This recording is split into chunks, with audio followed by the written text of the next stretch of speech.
Oh, here's a really fun story for us to read. It's called E.T.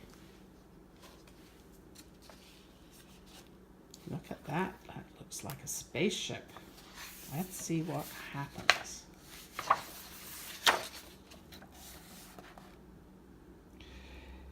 It was the week before Halloween. Elliot wanted to play with his brother Michael, but Michael said no. Come on, guys, Elliot pleaded.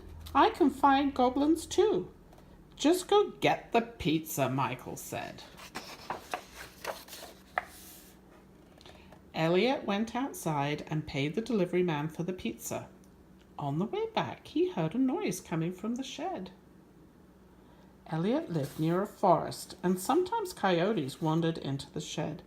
But these footprints didn't look like coyote tracks. And coyotes don't roll balls to kids. See the little ball bouncing out of the shed. It definitely wasn't a coyote. Who's that poking his head out? Elliot tried to tell his family, there's a goblin in the shed, a real goblin. Where's the pizza? Michael asked. No one believed Elliot's story. The next day, Elliot went beyond the shed and into the woods to look for the goblin. He saw people with strange equipment searching for something. Were they looking for the goblin too? If they found it, what would they do? Elliot had to find that goblin first. That night, after everyone was asleep, Elliot left a trail of candy from the shed into the house, and up the stairs and into his room. It turned out the goblin liked candy. It's not a goblin, it's E.T., see? The next day, Elliot introduced the goblin to Michael and to his little sister Gertie. Ooh, they both got a fright. Michael and Gertie quickly realized that Elliot had learned the night before that the goblin was very kind and very smart.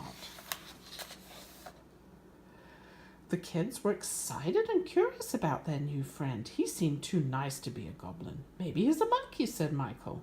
I don't like his feet, said Gertie. We are here, home, Elliot said. Where are you from? The goblin pointed up at the sky. Then he used his powers to create a model of the solar system.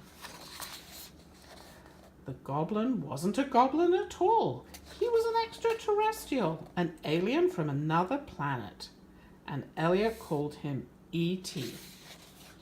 Meanwhile, the people looking for E.T. were getting closer. The next morning, the kids went off to school. Their mum was leaving for work, and she heard a noise coming from the closet. But when she opened the door, all she could see were all the stuffed animals. See? I think E.T.'s hiding there. Can you tell where he is? After she left, E.T. had the house all to himself and he went exploring. First, he made friends with the local wildlife, the doggy. Then he got something to eat and he found a toy to play with and something to read. He watched the television.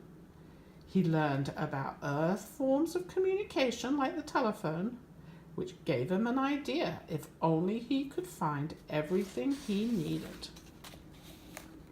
While Gertie came home, she taught E.T. the alphabet. B is for balloon, she said. Yes, Gertie said, B. Elliot got home not much later and found E.T. in his closet.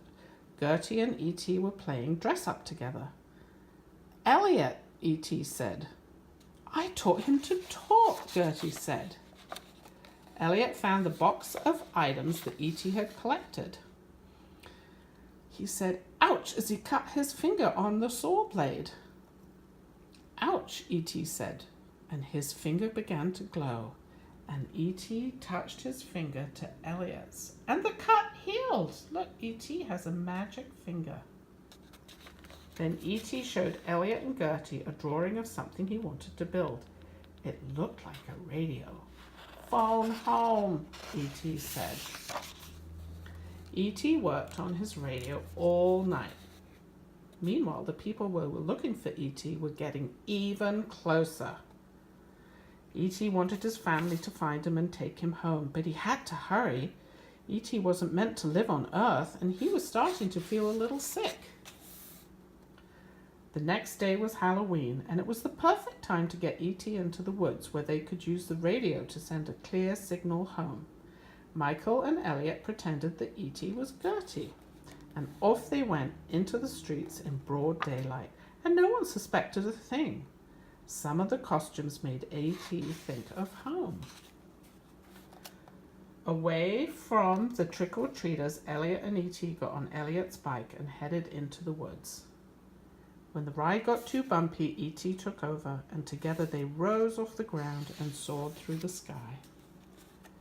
They landed in a clearing and assembled the radio.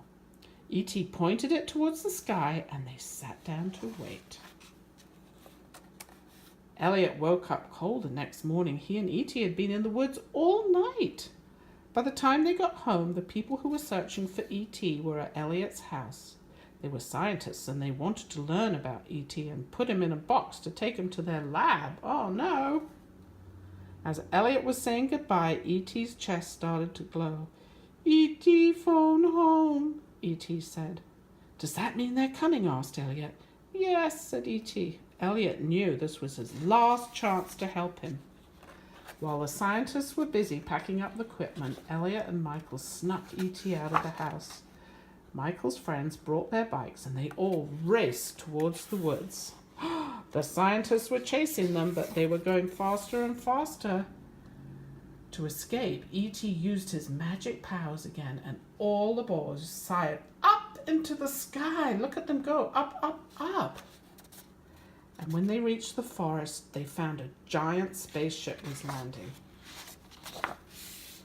Elliot was very sad that his friend had to go, and E.T. was sad too.